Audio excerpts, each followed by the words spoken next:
Howdy folks, John from the Jersey Shore. It's been a while since I made a solar video, so made some improvements. So I'd like to show you what I got. Alrighty. Okay, so here are 6 255 watt Kyocera solar panels that I made a mount for. And what I did was I used bearings.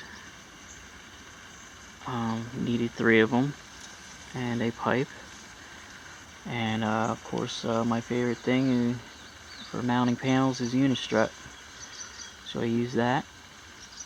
I painted everything black.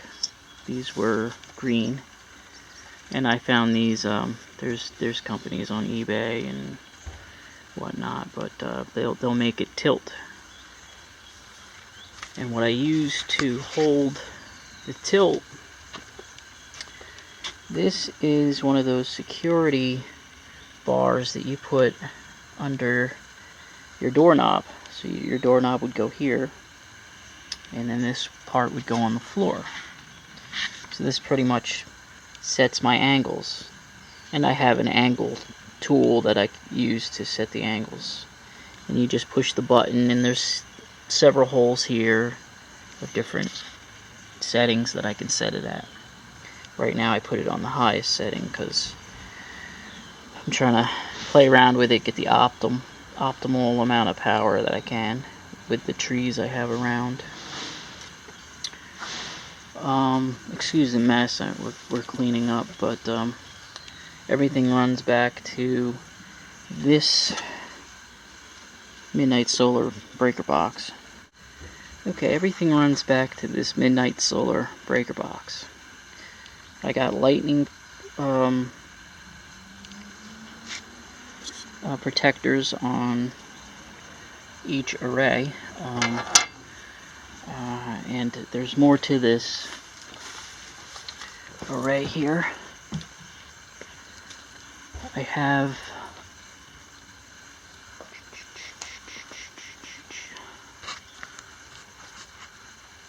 four more on my roof, plus the old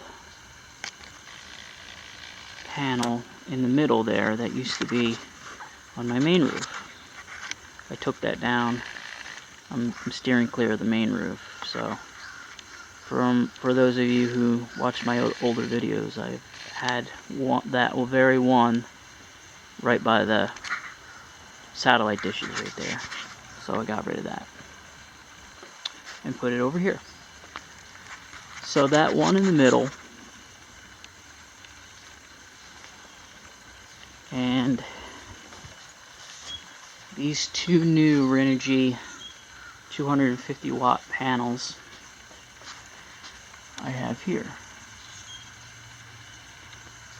Let's see if I can zoom in on that.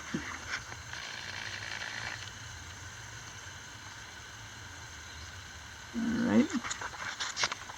And what I did was I chopped the tree down. So let me zoom out. I chopped the tree down, which was kind of screwing up the fence here. And I installed these panels. And they're almost identical to the Kyocera's, just 5 watts less. And what I did for the support on that is these are for sliding doors. It's like a sliding door security bar. And I bought 4 of them, and I used stainless steel bolts and bolted it to the solar panel frame there, and then I just screwed it to the wall here. And this is adjustable. I can adjust it and take them down and lay them flat against the wall and whatnot. So these two are tied in series with the one in the middle to my kid charge controller, which I'll show you in my solar room. And these 10 Kyocera panels. I've got 6 here on the tracker mount right here, and 4 up here. They're wired in 2s to get 60 volts or so. And they're all running back to that breaker box. Alright. Okay, the other thing I did was I added more Renogy 100 watt panels. And they are now wired in sets of 4. So there's 6 sets of 4, which gives me a total of 2400 watts. So I have these 4 tied in series, these 4 tied in series, and then these 2 are tied in series with the tracker. And then I have 4 on the side of the shed, 4 on the other side of the shed, and 4 right here. Originally I had them wired in sets of 6, so there was 3 on this side of the shed, 3 on the other side, but I had room to add another one to make it simple. And these were existing, they were here. These are actually UL solar panels, but I think they went out of business, and I think Renogy is kind of the company that kind of stepped in their place, but I'm not sure about that. But I tried Googling UL Solar and I couldn't find them anymore. So, but these UL Solar Renogy panels are pretty darn nice and pretty rugged.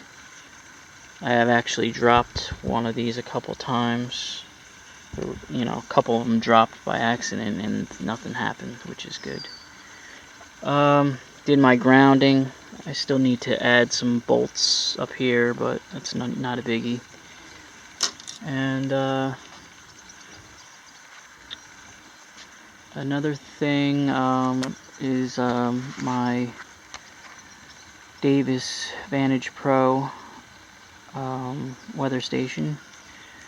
I don't think I did a video on that, but I hooked that up. And also I did some modifications on my wind turbine. I added that support rod there, and I just did the support piece like that with some unistrut, which it seems to help quite a bit. And she's doing pretty good. Hasn't fallen down yet or anything. Alrighty.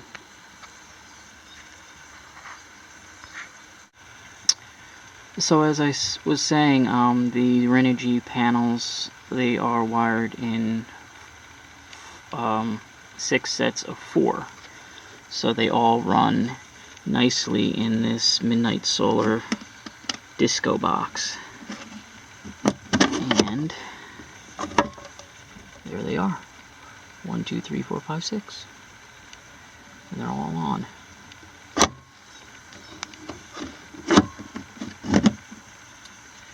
Alright, next stop is the solar room. I've got a new phone, an iPhone 6 Plus, and I've actually got Optics RE to work. And I've had a lot of problems getting this thing to go. It was more offline than online. I had to run a Cat 5 line all the way from my network switch to the Mate 3. I had a power line adapter, but that really wasn't cutting it. So I got it to work, and it's selling. Alrighty. Okay, here's the solar room, and I've added an air conditioner in the door. Oh, that will keep my outback system nice and cool.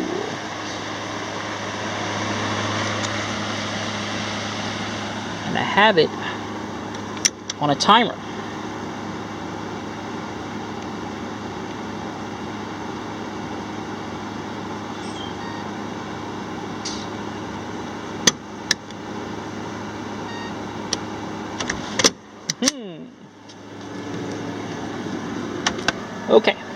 So, this is the Frigidaire. I want to say it's the smallest BTUs I could find. I think it's like a 4,000 or something like that.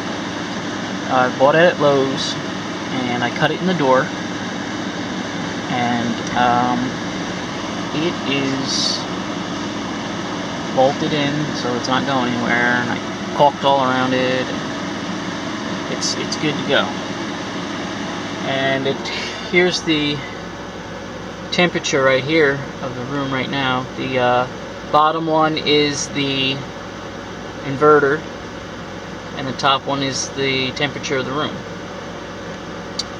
And this is the temperature outside right now, 73. So it's doing its job. As you can see, I've changed my setup here a little bit. I added another outback right there, and that's for the Kyocera panels. I'll hit that, show you what it's doing.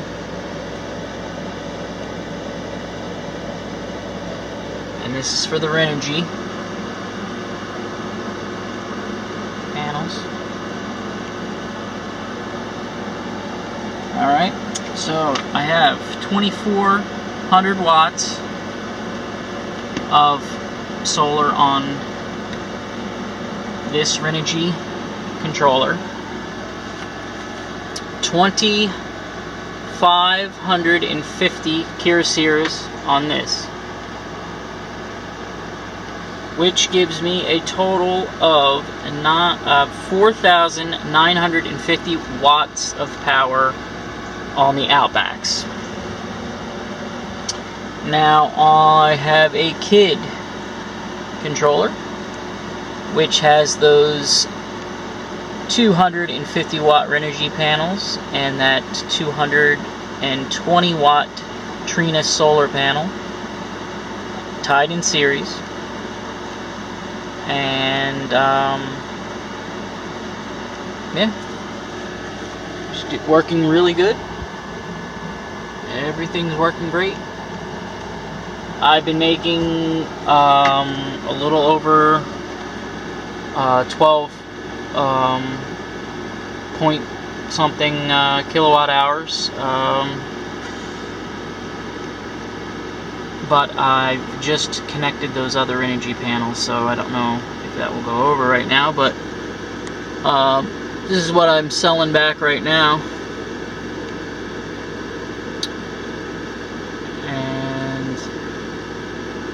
Everything is doing its thing. It's an overcast day today, as you can see on my weather station here, so there's not much sun.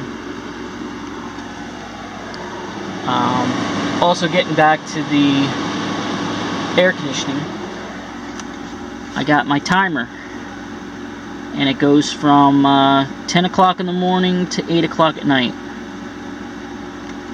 And I can shut it off early if I want, or keep it on to keep it nice and cool in here. And this is my diversion controller and controller for my wind. Alright. And the way I have the shunts hooked up now are as follows. A is the entire system, B is the Kid, C is the wind, and there's no wind going on today. Alright, so that is my improved, maxed out, I'd say, Outback system. Maxed out on the hub, maxed out on the panels going into these controllers. So I don't know what I'm gonna do next. I may concentrate on a 12-volt system, or I'm going to see what this does. Hopefully I'll get at least 20 kilowatt hours a day. I don't know. And yeah, that's pretty much it. And I'd like to say thank you for watching, and I hope everybody's having a good day. Next week is Memorial Day weekend, so I'm sure I'll be busy. And I will catch you on the next one. Thanks for watching.